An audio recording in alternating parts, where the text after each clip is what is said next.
What's going on, everybody? Eric Lindquist at Stochastic here in the Odd Chopper channel, coming to you with another edition of MLB Lindy's Leans, Likes, and Locks. Hit that like button, subscribe button, notification bell goes a long way for me on this video, goes a long way for you. That way you become apprised whenever great content is going live here at our little neck of the YouTube woods. Yes, it's another sweep, but that's also going to be your promo code for today. You want to jump into the Tails Discord for $10? Well, promo code SWEEP will do that. We got done with the Lindy 30. That would have been $1 a day for you for the entire month, but it's all right. Just a little bit different here where we go to the $10 for the week just because, well, I want to make sure everybody gets the appropriate value. If you've been there in the Lindy Discord for the entire MLB season, you're probably pretty happy with me. I mean, on this video, this video alone has just been absolutely ridiculous, but ended up hitting a 13x and 6x prize picks card for the Pick'em people. Ended up hitting immediately Shea Langeliers over 1.5 hits plus runs plus RBIs when he was leading off. And well, he hits 3 home runs. Overall, really good stuff. Can we get a Michael Conforto late hit anywhere here? That would cash another Pick'em card for the people who used that massive boost over on DraftKings Pick 6. And well, we got a lot to get to on this show, but I just want to point out that is our second sweep in like 3 days, in 3 videos, that is. 3 in our last 5, including a double dong situation with the Rosarena and Julio Rodriguez on Wednesday. They really kicked this whole thing off. So Monday, sweep. Tuesday, sweep. Both 3-0, both as easy as it gets. Let's go into Wednesday with the same momentum and the same focus. So again, you can tell I'm in the zone. I'm in my element. I'm focused and I'm ready to rock. And once again, if you guys want to check it out, promo code SWEEP. That is rocking. That is rolling for you. But at the midway point, in between leans and likes, please pay attention because I've got 2 things to share with you. 1, Tails, but 2, our Tails highlight. And it might be somebody you know over on the YouTube streets. Who am I talking about? Oh, you might know. Only $10 for a month to be able to get all of his plays early. If you're watching his videos on a day in, day out basis, that is Matt Mode, JEDI Mode himself. 20K subscribers now over on the YouTube, so that makes me happy to see too, because he's one of the sharper dudes that I've seen on these YouTube streams. And well, if you guys want to check him out, $10 over at Tails, checking it out. We'll talk about that a little bit later with the Be Like Tails at the midway point. But without further ado, that was actually a perfect segue for me. Let's get to the lean, shall we? Yeah, fantastic stuff. Also, there's no way I'm going to get this graphic to fit in behind me. Check out producer Eric being an absolute dipshit. But we got Suarez here, over 18.5 outs. That's the thing I'm paying the most attention to here in this Baltimore Phillies game. There's a lot that could be fun in this one, but none of it will be Kyle Schwarber home runs. None of that whatsoever. I'm not going to be doing it against Rogers, although you're probably going to be getting a better price here when it's all said and done. Early games, we're early in the morning, but Rogers has been pretty darn good here overall, and a 293 xWOBA is going to scare me the F away in terms of being advantageous on anything. If I take an under, the different situation. Got hooked by JEDI Modi'S, like my only real L today, unless I just don't get a home run, which, again, I've hit 9 of 18 previous to that. If I don't hit one on Tuesday, I will live. But Wednesday, be nice to get back in the column with it. I do have a home run as one of the 3 plays for today. So sweep, it'll be a little bit more difficult to achieve, but I'm always giving you my front foot forward. But you can't put your back foot forward. That's impossible. It's called a front foot. So it's your front foot forward. Whatever. Suarez over 18.5 outs, open plus 125. I want a little bit better than that, but we've seen this multiple times now with these Phillies guys. If they get it rock and rolling, you set it up in any way possible to go 8th inning, 9th inning, setting up Mr. Duran because he is so freaking good, and I miss him in Minnesota, even though we don't really have a purpose for him, except for today, where we beat Detroit 6-3. What a time to be alive. San Francisco taking on Pittsburgh. This one's interesting to me with Ray and Heaney, 2 southpaws on the mound. It's a little bit of a pitching mismatch to some extent, with Robbie Ray being the far more advantageous strikeout artist, 25.4% K rate. But Andrew Heaney's been limiting walks. Barrel percentage, 10.5% freaks me out there. And, you know, Encarnacion goes yard. He gets called back up. I didn't see him coming into that lineup there today, but Encarnacion has crazy, crazy power there from the right side. That's something that I will be paying even closer attention to as we get closer to lock of that game. I think props might be interesting there, especially San Francisco against Pittsburgh. But again, I use last 10 data. I also just kind of like do my own aggregate of multiple projection sources. And I don't think anything on the Pittsburgh side is going to be all that advantageous against Robbie Ray outside of walks. That's always a thing that pops up from time to time. 9.6% walk rate for Robbie Ray. We got Gavin Williams over 2.5 earned runs. We've seen some crazy strikeout outings from him in recent days, weeks, months, years, but David Peterson finally paid for his sins last time out. 46.5% hard hit, 276 expected batting average. Ran some simulations of this game multiple times, setting it up for, the Cleveland bullpen is just a difficult thing to throw out there on a day in, day out basis because it looks worse without Emmanuel Clase. Shocker. Who would have bet on that other than Emmanuel Clase? Anyway, we got Detroit taking on my Minnesota Twins yet again. Shout out Twins. Hey, showing some fight. We're also having far less pinch hit risk for the likes of like a Matt Wallner, Trevor Larnach. We got Luke Keeschel. Yeah, Keeschel ends up getting his first bomb. That was fun to see. He's really good. I hope he can stick around here because he's a 22-year-old kid out of Arizona State that the Minnesota Twins just absolutely love. But Keeschel, he'll be playing second for the foreseeable future here. Julian in specific days that end in Wednesday, basically like one, he'll be the 9-hole hitter. Probably here against Jack Flaherty, if I'm being honest. So that's something to pay attention to. I know we want to get him some at-bats. You don't call him up and not play him every single day. That's why we parted with Willie Castro. He's in Chicago. He's flourishing. He's playing well, even though the Cubbies have been playing horrible ball. But he's been a bright spot in a dim world. But we got Detroit here on the run line. Why am I going that direction? Minnesota, they have a couple of different options about who they could roll out here in this spot. It's not officially announced. I think we get Joe Ryan yet again, but we'll just kind of wait. Time shall tell. Again, that is a lean here, and that is even with Joe Ryan on the Detroit side where you might be getting some value because Jack Flaherty could strike out 1 million people tomorrow. I didn't put the Jack Flaherty strikeouts there because I'm scared that number gets inflated. Cincinnati, Chicago. And also, remember, these are leans. This is not the Bible. This is truly my favorite available play from the game right now. If you absolutely made me put money in anything where I believe the numbers have either opened or they are currently sitting at, because it depends. We have a lot more numbers than normal with Wednesday morning. They're still just the best play from this spot that I currently have available based on what I believe it to be the perceived edge that we're going to have. But Cincinnati money line, I talked about the Cubbies a second ago. Willie Castro been awesome, but awful outing there. Suzuki gets a day out and just nothing. Lifeless against Cincinnati. Lifeless against Zach Littell, who has lefty problems. Kyle Tucker, what's going on? Got 99 problems, and hitting pitching is all of them at the moment. What is going on? Power is 99 of them, actually. That's mainly what I was getting at. But Miso Horton, we're not going to be trying to back him in any capacity. And Abbott, confirmed pretty good. Andrew Abbott, all-star Andrew Abbott. A little bit undervalued. That one might actually turn into a play. I wouldn't be shocked. Yankees taking on Texas here. Jazz home run. Yeah, Aaron Judge comes back into the fray. Not the band, but back into the fray. The lineup batted third today.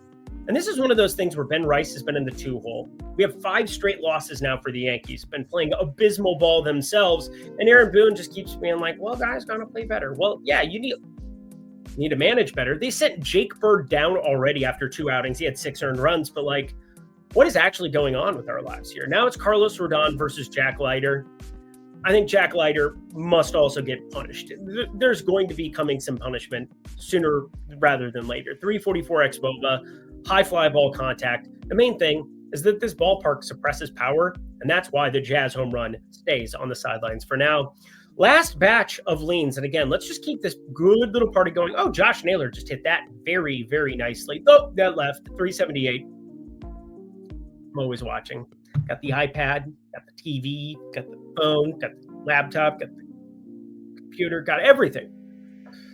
Must I do everything for you? That's Mortal Kombat Annihilation. Didn't see that one coming into my head. You can't even pre-plan that shit. What is wrong with me? I'm going to keep talking. Colorado, plus 1.5 taking on Toronto. Toronto, they just use a fine motherfucker. Better smack that ass up, basically. Good Lord of mighty Christmas and January, hallelujah. What is going on here? Colorado is just a stepping stone for every single team, but specifically this Toronto team. I'm so glad I left them off the card today because my data liked Colorado plus 1.5.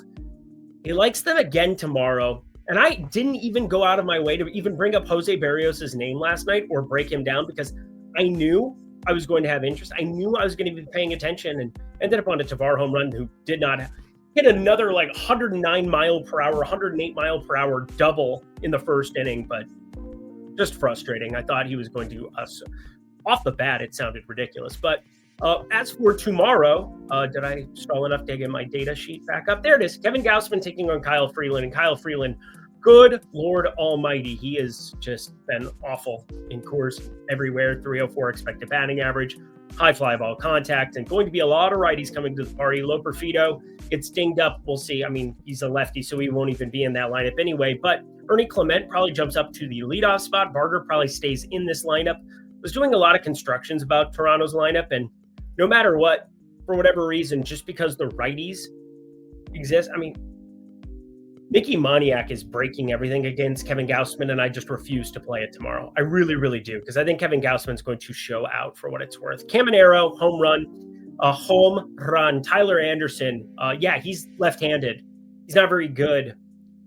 Junior Caminero is going to look really, really good just throwing it out there, some of his splits. And Shane Baz, one of the more interesting pitch mixes, and another guy like Ryan Pepiot, where you get some of the reverse stuff. It's kind of what scared me about Ryan Pepiot for what it's worth. He ended up giving up some later bombs to like, who was it? My guy, Joe Adell. And then Joe Adell had the other single that ended up knocking in a run, even though I don't think he got credited with an RBI for what it's worth. But anyway, the whole point, what am I getting at here? What does it all mean, Basil? What does it mean? Well, it means the Junior Caminero is really good and going to be punishing things. And Shane Baz, you might be looking at some interesting righties there on the Angels side to potentially find some props in the afternoon sun of Anaheim. Over 8.5 for A's. Washington, they put up infinity runs. We ended up stacking him entirely in pick'em, and that ended up being a really good decision. Shea Langoliers played him and bet him straight up. That went well. Wish I had his home run or 2 home runs or 3 home runs. Good Lord. Shea Langoliers probably going to be leading off going forward doing shit like that. Lawrence Butler, hopefully you enjoying the pine or the 8-hole or one of the two. I don't know. It's weird times. Shea Langoliers. Mackenzie Gore just got lit. Mackenzie Gore has a ton of stuff going on. It might be arm angle related. Talked with Greg Ehrenberg about that today. He's pretty sharp, but over 8.5. That's why he's in the premium Discord. That's why he's in the Lindy and Friends Discord. But over 8.5. Definitely the side you want to be paying attention to with You Can Be My Jeffrey Springs. And then this Cade Cavalli fellow that I was simulating stuff out with, talking to the premium Discord about him quite a bit. 26 out of Oklahoma. He's the number 7 prospect for the Nationals. He's had a cup of coffee here in 2022. It's been a while. I don't really trust anything. He's getting called up to eat innings, and that is not good against an offense that is as capable as the A's are on a day-in, day-out basis, even though range of outcomes very wide with them. Either you get the Nick Kurtz 4 home runs, Shea Langoliers 3 home runs, or you get whatever the fuck I just got betting them against Arizona. I apologize if you had kids in your room. I'm sorry. Lindy will be better. Talking about myself in third person. Also, Dustin May, K-Ladder, what is going on? Dustin May gets a change of scenery. And sometimes when you like the stuff and the stuff plus grades out well on Fangraphs and things of that nature, you get a change of scenery and it looks much, much better. Now, I'm expecting a low opening number here. I have no clue actually what they're going to expect the workload to be, what they're going to expect in terms of like usage here. All I know is Boston is rolling.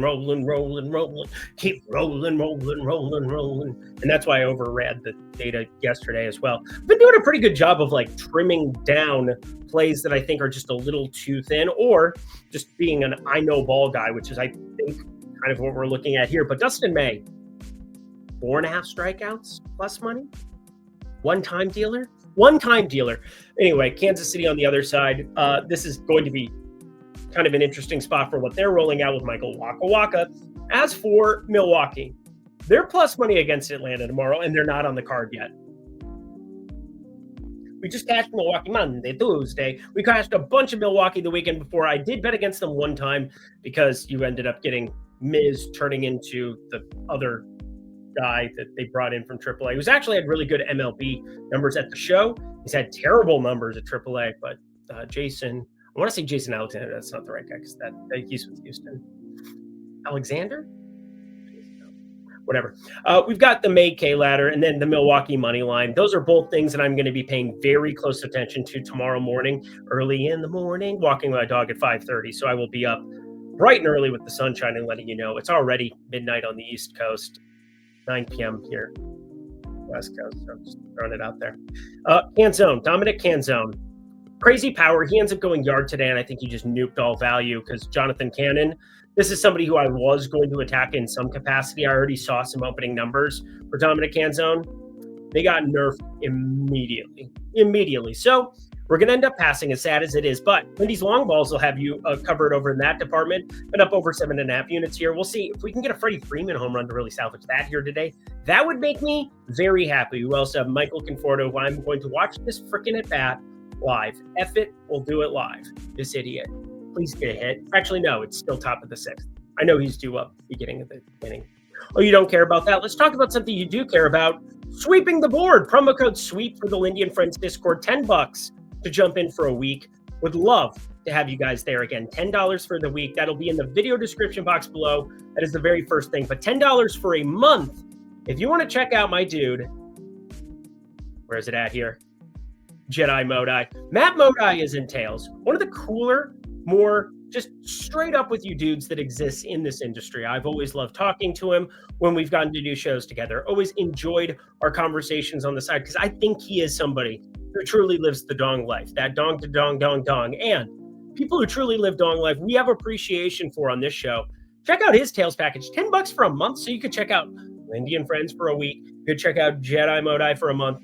That is a ton of value for only $20 down at the video description box below. So we'd love to see you guys there.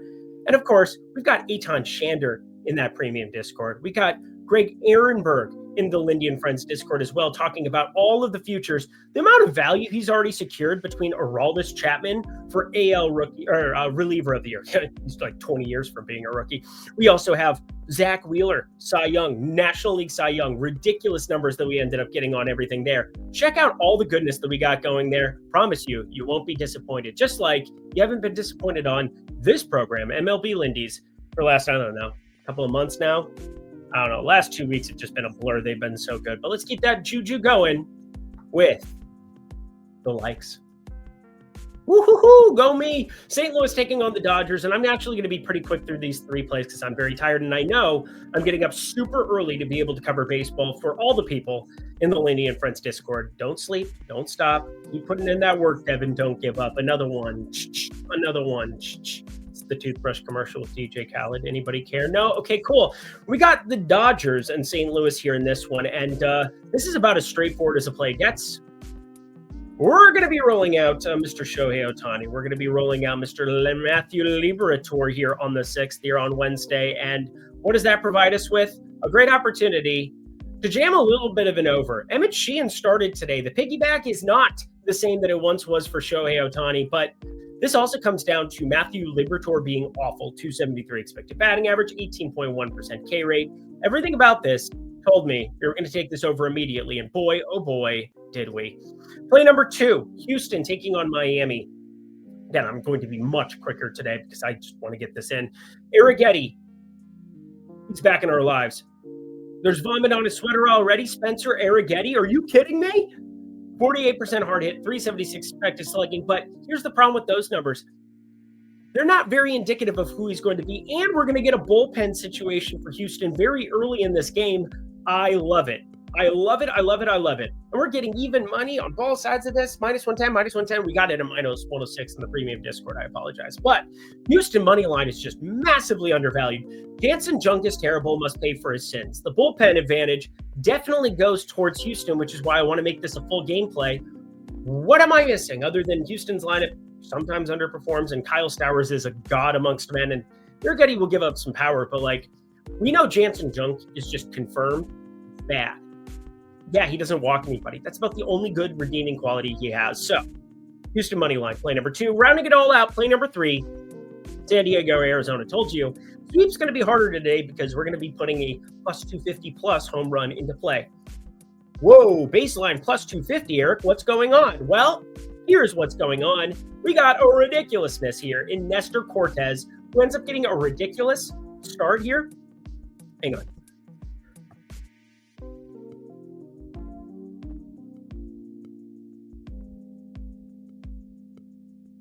Better than a black screen like yesterday where I just spaced out for 15 minutes and didn't know I was talking to nobody. But Producer Eric's back. San Diego taking on Arizona. Nestor Cortes gets sent from Milwaukee to San Diego. We know Nestor Cortes was good once upon a time, but this could just be a sitting southpaw with nothing left in the tank, 20-degree launch angle off the bat, and a walk problem. I'm going to be looking at stolen base numbers. I'm going to be looking at a lot of numbers, but this one is too obvious. Ketel Marte. Ketel Marte is going to make lefties pay $50 every day. That just is what it is. Now, this season, he's had better splits overall against right-handed pitching. 314 average, 424 OBP, slugging 607 versus lefties hasn't been as pretty. But here's the thing. 5 homers from the left side already, getting walked a lot from that side, striking out a lot less from that side. And again, we're talking 121 plate appearances, 229 plate appearances from the right side. Yeah, he's been homering more there, but then you get the relievers. Then you also get a lot of situations where Ketel Marte just looks awesome against Nestor Cortes. And I will bring this into play. We have other interest in like this Locklear fellow. I'm going to be paying attention to him as well. I just think Nestor Cortes might be done. And if Nestor Cortes is done, he had to apologize to Brewers fans saying like, sorry that I just sucked for you. Yeah, we want to bet against that. So Ketel Marte, I ran some simulations based on the early data for Nestor Cortes. I kind of middled it with some of his data from last, which is probably a bad idea to some extent. And even still, plus 255 was my break even for Ketel Marte. There's no way we're not going to get a better number than that tomorrow. Also, Locklear, Blaze Alexander, anything with a right-handed bat in play for tomorrow. Let's get the heck up out of here, shall we? One more time, be like Lindy, join Tails today. You guys can find that out in the bottom box below, the video description box below. And of course, promo code SWEEP for the Lindy and Friends Discord. And that does it for another edition of MLB Lindy's Leans, Likes, and Locks. Head to the comment section below. Let me know your favorite plays that exist on the board for this lovely slate we have before us. I got nothing else for you. It's time for me to go to bed. I'm exhausted, but another successful day in the books. I'm going to keep this momentum going, feeling focused and a little less goofy, even though I did throw in some goofiness there. Oh, yeah, I'm done. Until next time, I have to hit the button. I'm Eric Lindquist. Best of luck in the MLB streets on Wednesday. Bye.